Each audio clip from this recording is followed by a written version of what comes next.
Welcome to the Commercial Property Podcast. My name is Suzi Carter. I am a chartered surveyor. I've been involved in commercial property in the UK for 30 years and I've done hundreds of commercial property deals.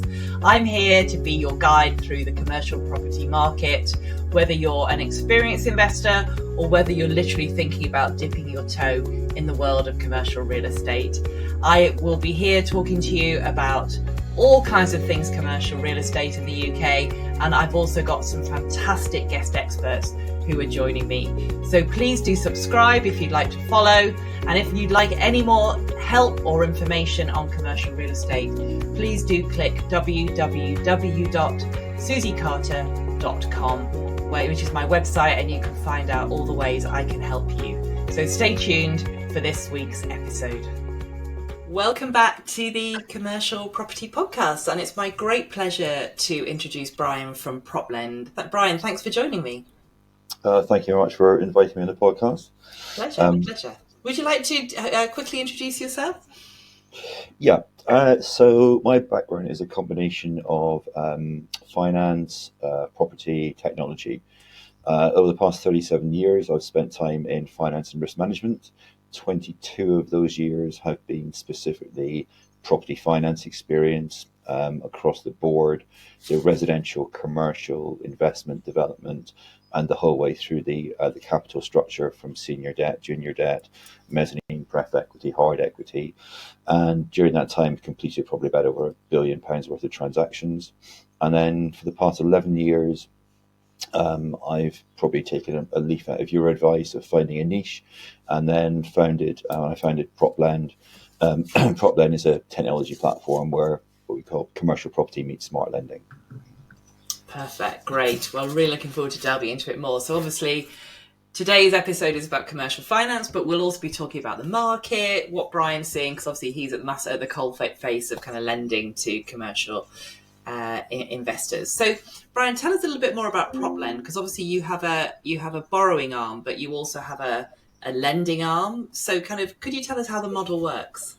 Sure. So Proplend is a two-sided platform. On one side, we're a niche sub 3 million commercial property lender, and as you said, on the other side, we've got a sort of investment side. So on the borrowing side, it's 100% commercial. We don't do any residential mortgages. We don't do any buy-to-let. We don't do any residential development finance. It's just commercial property lending. That's our niche. It's where we have sort of deep experience and good understanding. So on that side, we originate loans, we price loans, we underwrite loans, we conduct due diligence on the borrower, the property, the tenants. We instruct valuations, we instruct legals, we document and execute the transaction, everything that you would normally expect from any lender, commercial property lender. And on the lending side?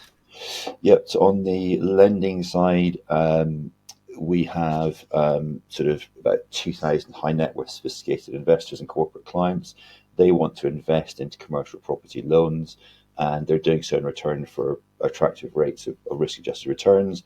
We match the borrower demand for loans with investor demand for income, and 75% of the funds that have been lent across the platform have been lent within either an ISA, a SIP, or a SAS tax wrapper, meaning the interest earned by those lenders is 100% tax-free. Yeah, fantastic. And obviously, SAS lending is, well, SAS lending I know particularly about is a great, commercial's a great conduit for that, obviously. Yeah. So do people come straight to you, Brian, or do you work with brokers? Kind of how does it tend to work? It's a bit of both. So we have, we don't, unlike a sort of maybe a more traditional lender, we don't have a formalized broker a sort of platform offering. It's very much the brokers who we do work with are a small group of brokers who really understand exactly what we like.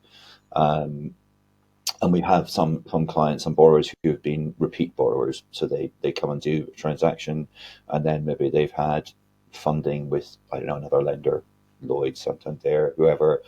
They've gone to refinance a transaction that they've had with them for a while, and they've stopped lending. So they come across to us and say, look, would you look at this one for us as well? So it's a bit of both. Yeah. Yeah. Okay. No, great. And obviously, this is a bit of a inside track into the brain of a property lender, which is, a real gift for people listening. I mean, what kind of, I suppose, firstly, kind of what kind of deals do you look out for? What do you really like? And second, kind of what kind of due diligence do you like to see being done, and also what do you do as part of that? So, what we love about commercial is the breadth of the sub asset classes underneath there. So we have done everything from your classic industrial retail offices, which were sort of the old school of commercial property. Now we're sort of doing logistics, business parks, sort of high street shops with residential above them, pubs, restaurants, hotels, student accommodation, storage, petrol stations, care homes, sports facilities, medical, and as I say, we've done everything from down to very very strange, very very niche sort of religious buildings, marinas, vineyards. So it's everything. Anything that's not residential, we will definitely have a look at, Yeah. and it's commercial to me, which probably is the same rings true with residential. It's about a story. Why are you buying it? What are you doing with it? How are you going to pay us back? Mm. So if you can convey that message in a really succinct way and provide supporting evidence to back up what you say you're going to do, then that's what gets us comfortable about lending to someone on a commercial property. And probably the biggest question we want to understand is: do you understand the leases that are that your tenants have signed, whether you've put those leases in place yourself or whether you have bought a property that's got some leases in it? Do you actually understand what that lease really means? Because that's, to me, that's the most important thing, and the first thing anything commercial property investors should actually do is learn to read or understand a commercial property lease. Yeah, totally agree with that. And so many people don't understand leases, and it's so important to do that because obviously that's where the value lies, doesn't it? And they're not the same as an AST. Pretty much all ASTs are 100% boilerplate, whereas the nuances and the very, very tiny detail in a commercial property lease can make the massive amount of difference both to value and to what you can or what you cannot do with that property. Agreed. Yeah, and one thing that I work with my clients on is multiple exits. Like whenever I look at a deal look at my own deals or deals with clients. It's okay. So you've got your base case. Maybe there's a lease in place for 5 years, but what if they go? What can you do with it? And I presume that's exactly the way you work as well. Yeah, obviously it's doing due diligence in the borrowing vehicle. So if it's an SPV that the transaction is being conducted through, which it generally is, we'll look beyond the SPV to the individuals.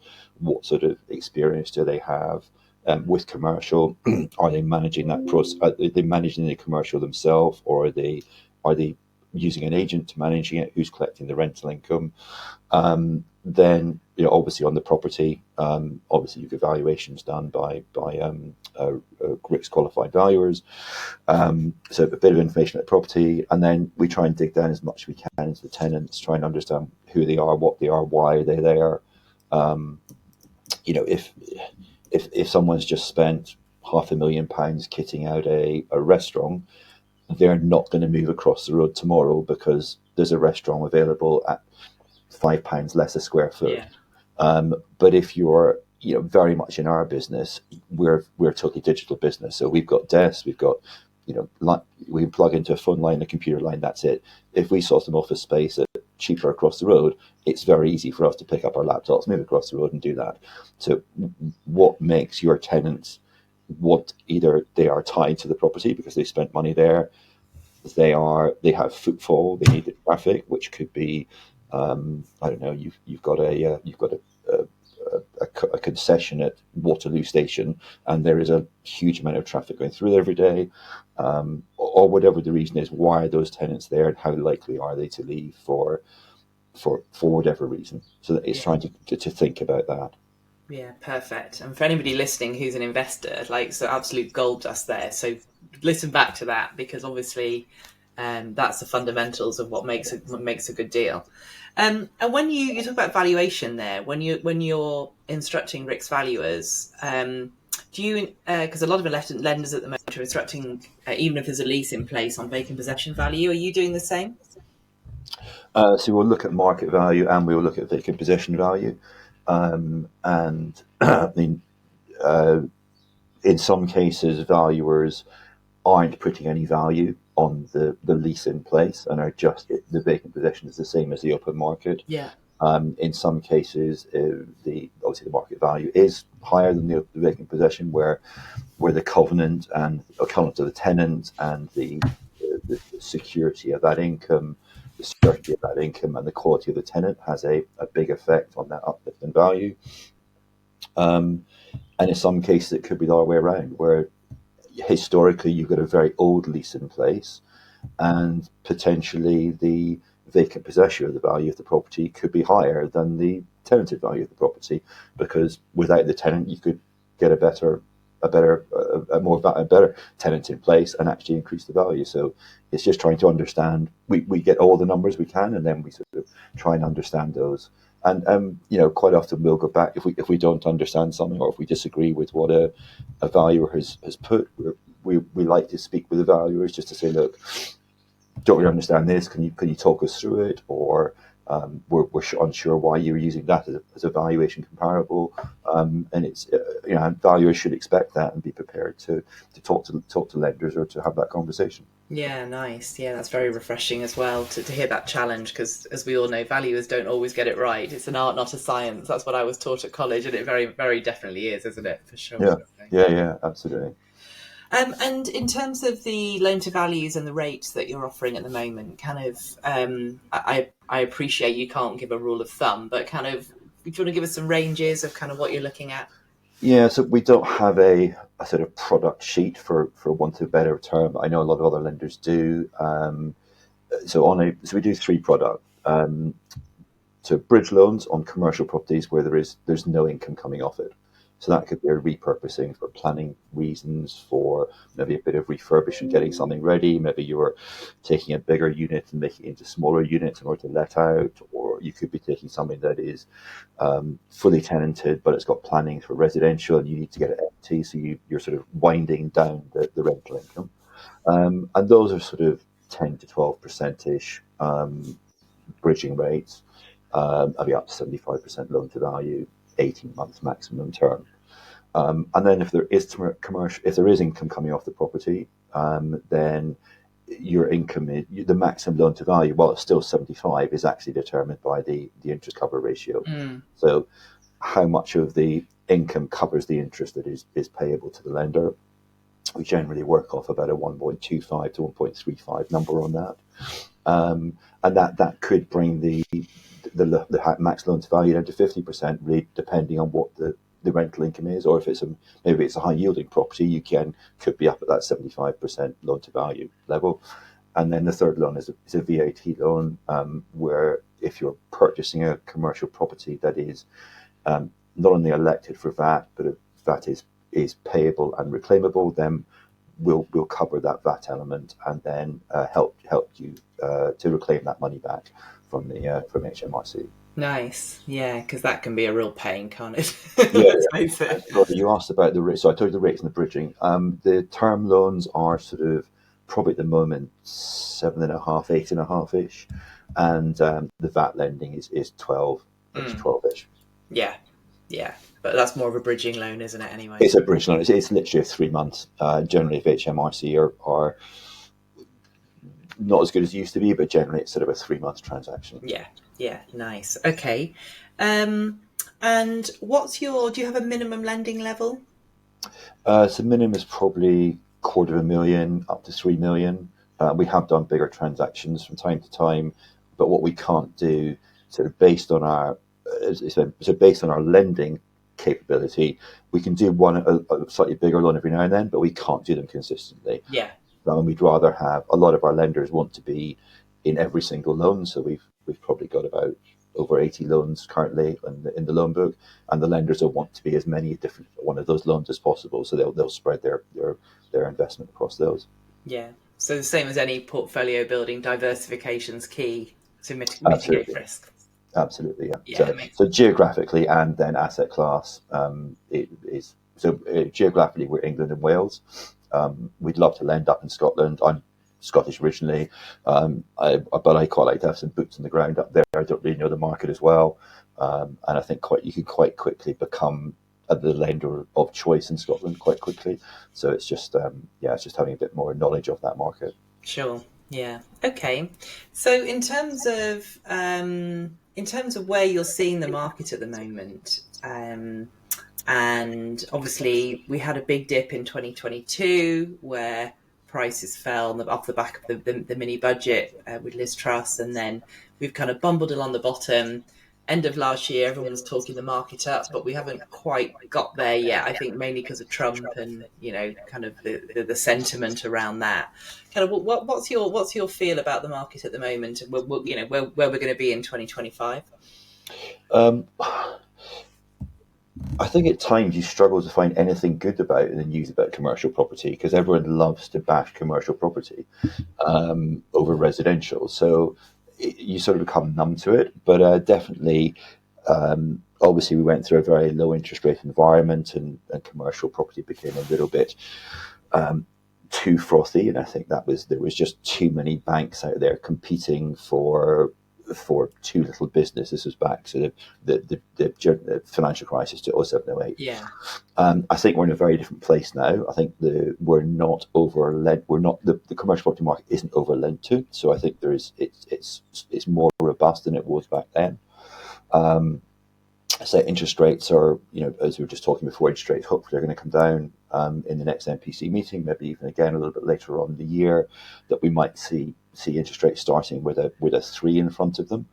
And you've got to remember, if you look back 50 odd years, the average I think is somewhere around about 9%. So 3 we're still in a super low interest rate environment for commercial property. And at the moment, commercial property has either got its commercial usage, which it's traditional commercial use, whatever that different commercial use was, but now it's also got a secondary use, which is conversion to residential. So there is I would say a slightly more robustness because people are competing to buy something that maybe wouldn't have been as attractive before, but it's now got a secondary use, which is let's get that into a residential space. The residential space might potentially be a higher per square footage value, and it's worthwhile making that, spending the money, doing the refurbishment, getting into a residential transaction. Yeah, sure. And that's one of the real benefits of commercial we were talking about earlier, which is the multiple exits, isn't it? So it's the fact that there's a tenant in there on a lease, but that's not it forever. You may get higher rents by splitting it up or carving the back off or converting the uppers or whatever it might be. And that's the beauty of it over resi, really, isn't it? Yeah, I think sometimes commercial is built without the best thinking ahead. And quite often people like to build big things in commercial. So big industrial units, big office spaces. But in actual fact, I think the requirement now is big. The requirement for big is bigger, but there's fewer people that require those bigger spaces. So people like your Amazons and your massive logistics companies. Yeah. But whereas there's a lot of people who've, if you just think about what's going on in the world, people are leaving big companies and setting up their own little businesses. So they actually need smaller office space. They need smaller industrial units. They need smaller things. So I think people need to think a little bit differently about what potentially what the requirement is in that area for that asset type. Yeah, for sure. I mean, I was managing shopping centres when it was all about the department stores, the MSUs, the medium-sized shop units, and you had the likes of Topshop and everyone going in there, and we all know what happened to that market. So and there's lots of head scratching in that market now. So there is, and that's a really interesting one because they shopping centres fell in value, tremendously, and they made lovely headlines for the Daily Mail where, £150 million shopping centre is now worth £3 million or whatever.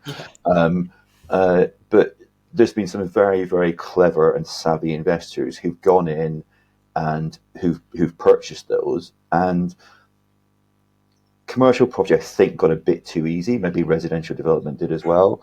And I think as long as you understand you've got to work hard and sweat the asset, and shopping centres just aren't about shopping anymore. They're about everything. They're about some restaurants. They're about some sort of entertainment. So you put the kids somewhere. You might go to the dentist while you're there. You might go to the doctor while you're there. You've got to think a little bit more laterally about, if I'm going to shopping centre, I want to be doing more than just going and doing some shopping. And I think some of the people who did those purchases 3, 4, 5 years ago, I've actually come out of that, and I'm sure you're going to see some of those getting sold off, at a very good profit to maybe more institutional partners who actually don't really want to get their hands too dirty. They want a nice oven-ready packaged product that they can just go, look, there's some nice leases in place now. I don't have to actually do too much hard work. I'll get the nice rent, and hopefully that will continue. This episode is brought to you by Bond Finance Limited, your trusted partner for commercial property mortgage solutions. Are you an experienced residential property investor about to diversify into commercial property, looking for funding options? Bond Finance can help. Whether you're planning to expand, refinance, or make a major property investment, Bond Finance provides expert advice with access to a wide range of lenders, from high street to specialist. Book a free discovery session today to explore how we can tailor commercial funding solutions to your unique investment strategy. Visit www.bondfinanceltd.co.uk and take the next step in your commercial finance journey. Yeah, and of course, there's multiple units, so you're mitigating risk there as well. But Absolutely. yeah, certainly when I left the shopping centre world in 2015, it was all, we were definitely, we weren't quite there yet, but we were definitely moving to experiential, getting people off their sofa, stopping them online shopping and getting them somewhere where they can actually have a whole day out. We had our man creches, which is Apple, and like the electrical shops. And then, yeah, it's really fascinating. There's a real science. It certainly isn't like falling off a log like it used to be, but it's there's a real science behind it now for sure. Cool. So you're still really confident about the commercial market, the fundamentals of the commercial market, which I totally agree with. Is there any types of property that you particularly like, and you see clients particularly being successful at with their asset management? Well, I think as a preface to that, I think you can sort of say, well, industrial is doing really well and retail is doing really badly, as sort of two very broad statements. But within that, you can have good industrial, you can have bad industrial, you can have good retail and bad retail. So I think it's I think you need to drill down into, still get down to the exact sort of property and the exact transaction. What we tend to see is when another lender pulls out the market, maybe for any specifics, whether it's across the board or whether it's hotels. So we've done quite a few petrol stations recently, and petrol stations are interesting because, again, they're not petrol stations anymore. Yeah. They're petrol stations with an M&S. They're petrol stations with a Starbucks. They're petrol stations with a Greggs. So it's more than just a petrol station. You could be dropping off you're picking up your Amazon deliveries. You're picking up, there's more just to being someone coming out and putting some petrol in your car. We've done a couple of hotels recently, and again, people are seeing good value in what you're buying bricks and mortar for the value you're buying it at. Yeah. So you're buying below rebuild value. And that's actually, quite an interesting thing of the way people are doing that. Student accommodation's taken a big sort of surge, producing purpose-built student accommodation. I think HMOs, we've done a few, and I think they're a little bit, I think they are quite frothy at the moment, where people were obviously taking a regular property, turning it into an HMO. The yield goes through the roof. You try and get it valued on a commercial basis on that yield. And I think there was a lot of lenders who went out there, created specific loan products for the HMO market, who are now finding actually the valuers are going back out saying, well, it's really just a house. Yeah. And in order to bring it back to a house, we've got to take all that stuff out you've done, and it's going to cost that. In actual fact, some of those loans I'm sure are underwater now. So Yeah, so we get something different every day, and it's really nice because or we might see something that we've done a couple recently where we funded them 4 or 5 years ago, maybe 6 years ago. They went off and did something else with them, and they've now come back to us with it looking same property, but it's got a different story behind it now. Yeah, nice. Yeah, and we were talking earlier about the type of lender, type of borrower that comes to you, and we were talking. I love your phrase "buy-to-let refugees." So people who have built residential portfolios, maybe sold them, got into cash, or decided to diversify out of residential. Kind of, you're seeing a lot of kind of people like that coming into the market. We do. So you quite often you become an accidental buy-to-let landlord. You very rarely become an accidental commercial property landlord. Yes, that's very true. And it's probably because the property, either you've gone down that SaaS route that we discussed, whether you own a business and you buy your property for your business and like rent it back yourself, or maybe it's been passed down, inherited, something like that. You very rarely become an accidental commercial. And I think obviously when we first started, one of our biggest competitors on the investor side of our business was who's maybe had, I don't know, 50, £100,000, could either have come and lent across the platform, or they could have gone and bought, I don't know, a couple of flats somewhere, and then they've leveraged that up and they've worked hard, they've managed it themselves, and they've realised at the end of the year they're returning 5% on equity, and they haven't actually accounted for their own physical time and effort they've put into it. Whereas obviously we could be doing 5% as a first charge. Look, our lowest risk tranche could be earning 6-7. So what we have seen is, as you said, either residential landlord has maybe gone and bought a multi sort of use property, so it could be a shop with a flat above it. The flat above it's got an AST on it, so they're perfectly happy with that. They understand how that works.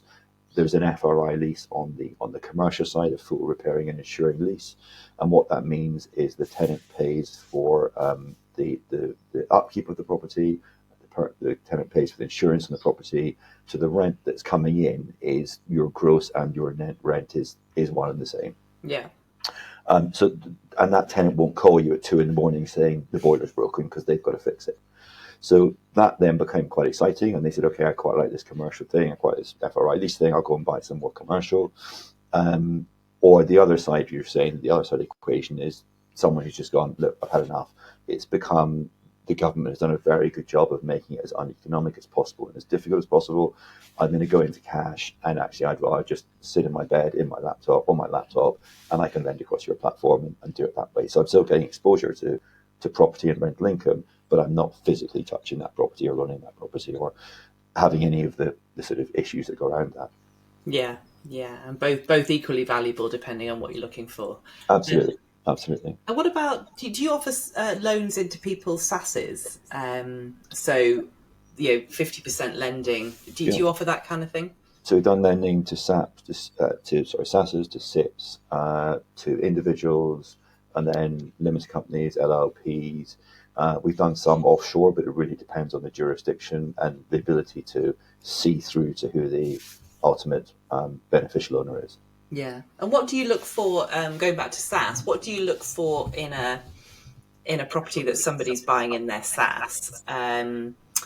Is there any kind of fundamentals? Because obviously they tend to be longer term holds, don't they, in SaaSes? So they tend to be, and they are normally, as I said before, it's normally I've got a business and I buy the property that my business works out of, and pay myself the rent. So you're more than likely to find that's going to be a pretty good tenant, because they want to not sort of do themselves over by not paying the rent. So they are a good loan to do. And again, a lot of the banks, and there's a huge amount of commercial property owned in SaaSes. I can't remember the number, but there's a huge amount. And again, the banks are just they're just not interested in that business anymore.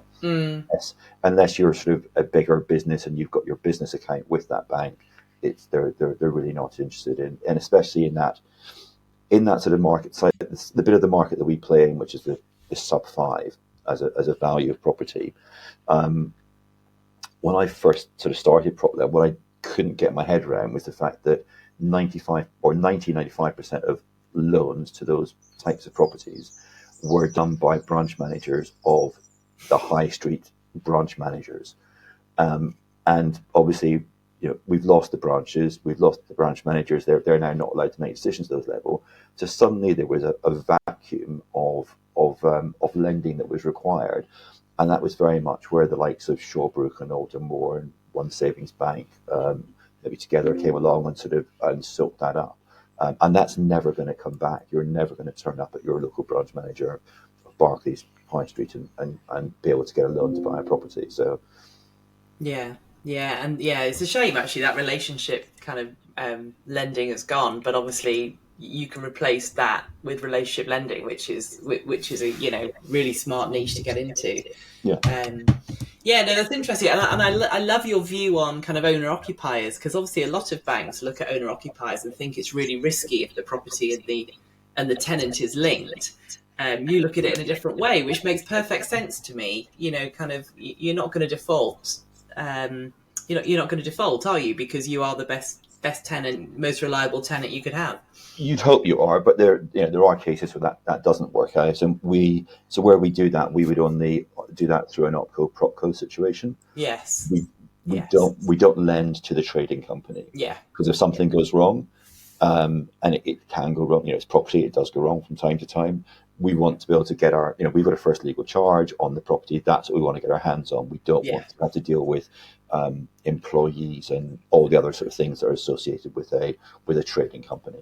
Yeah, that makes perfect sense. Yeah. And I suppose kind of in terms of the impact of the sentiment we've got in the market now, I know kind of the fundamentals. I mean, I think we totally aligned on the fact the fundamentals in commercial are really strong. I definitely can see, if I kind of get my crystal ball out, which is a little bit faulty, unfortunately. If it was better, I'd be a lot wealthier than I am now. But kind of having been through 3 cycles, I can definitely see that there's going to be, I think we'll probably have a little dip, and that little dip might be bigger dip if sentiment worsens because of the global situation. But commercial recovers really quickly, doesn't it? If you look at the graph from the global financial crisis, and you look at kind of how quickly prices fell and how quickly yields rose, and then I know that you tend to look at prime graphs, but I remember I was at Landsec then. By late 2009, early 2010, there was a lot of recovery at the top of the market, wasn't there? I mean, it's interesting how quickly things bounce back. What's kind of your kind of view on all that? There was, and I think again today there's a lot of capital, dry capital sitting on the sidelines, and probably back then a lot of that dry capital was maybe sitting in institutions. I think now people who are in my sort of sector, potentially your sector as well, are taking more control over their financial future. So they're willing to go and buy something, and they'll buy something locally, either to put in their pension or maybe sitting outside their pension, and that's because they can walk past it every day and see it, or they maybe used to go and buy coffee there every day, so they know what happens at that level. So I think and you've only got to look at some of the sort of commercial property options, sort of also executors and that sort of lower level, and stuff still gets purchased reasonably well through those at the very sort of that sub 5 level. Yeah. And 75% of that's being bought with cash. So there is strong demand at that level, and I think there's a bit of a floor. As long as interest rates don't jump again, as long as inflation doesn't go back up to 10-11%, interest rates stay sub 5. I think we're in a pretty good place to feel confident about the commercial property market going forward. I think if we saw something like interest rates back above 5 again, or I think inflation will drive that rather than the other way around. Yeah. But that's what would have me being slightly more concerned. Yeah, no, I agree with that. Yeah, definitely agree with that. And what's interesting about that that kind of investor, for want of a better word, that you're talking about, who just wants to invest cash in an asset that's just going to cash flow for them. Obviously, a lot of the people that I work with, they can create that asset for that customer. because, you can buy something that's vacant or needs subdividing or, reconfiguring or whatever else it might be. And you can actually provide something that you can then flip out to that customer, whether that's through auction or through agents. But, there's a ready-made market for that if you get it right, isn't there? Absolutely. And there's plenty of, big tenant names out there who will happily publish what, we're looking for 20,000 square foot in Slough, and this is what we need the site to look like. There's plenty of places that are out there that are tenants that are saying exactly what they want, that you can either go and find, and it's not as easy as it used to be, but there's a lot of people probably doing it. Again, commercial, there's a huge, data is much more transparent now. There's a much better ability to gather data and find information quickly than there ever used to be. So it's more difficult to keep a secret in commercial property. So you can't sort of hide anything. No one knows about this. Everyone knows about it. Don't think you've got something that someone doesn't know about. Someone might be thinking differently on that same site, but someone else probably does know about it. So there's definitely opportunities for literally to go and find out all the tenant requirements and then start looking on that basis, or as you say, take a larger property, divvy it up a bit, and get it half filled, and then maybe turn it on the back of that. Yeah. No, it's interesting as well because there's much more disparate agent market now, isn't there? Like it was really the big agents, but now there's so many niche agents, there's local agents. So they have an intimate knowledge of their market. So as you say, it's difficult to find anything that people don't know about or understand. But having the knowledge where you can look at things a bit differently than others is obviously really beneficial. So correct. Yeah. Great, Brian. Well, thank you so much for joining me today. Fascinating chat about finance and lending on commercial. And what's so good about this kind of perspective is that we tend to look at it as investors. So to have a lender's perspective it will be super, super valuable for everyone listening. So thank you so much for joining me. How do people get hold of you? I guess kind of is there two ways, both on the lending and the borrowing side, or kind of what's the best way to so our borrowing side is basically contact the borrower team, which is just borrower@proplend.com, or you can call them via the website, and it's whatever you do, don't just give us, I've got a property valued at this is how much income, and I'm looking for as much money as possible. That probably gets put to the bottom of the queue. So provide as much information as possible, and you will get a sensible response back on that. And then on the lending side, it's totally online. So you just go to the website and register via the website. And we're an FCA authorised business, so there are certain steps that lenders have to go through in order to be qualified in order to lend. But otherwise, it's pretty simple to do that. But very, very much website based. Perfect. Great. Okay. So what we'll do is we'll share all those contact details in the show notes that everyone's got hold of them. And please do contact Brian and his team with regard to lending or borrowing. So Brian, thank you so much for joining. A fascinating chat about commercial finance. Super valuable. So really appreciate your time today. Thanks for that. And you're coming along to the commercial conference on the 8th of May, which is online. Yep. So thank you very much. Thoroughly enjoyable. So thank you very much indeed. Yeah, perfect. Yeah, thanks for coming. Yeah, so join us on the 8th of May. Brian will be there along with loads and loads of other guest speakers about everything to do with commercial property. So Brian touched on VAT. We'll have someone talk about VAT, capital allowances, permitted development planning, strategies, market, you name it. They'll be talking about it. So definitely join us there. We'll put the link below. So Brian, thank you so much. Pleasure.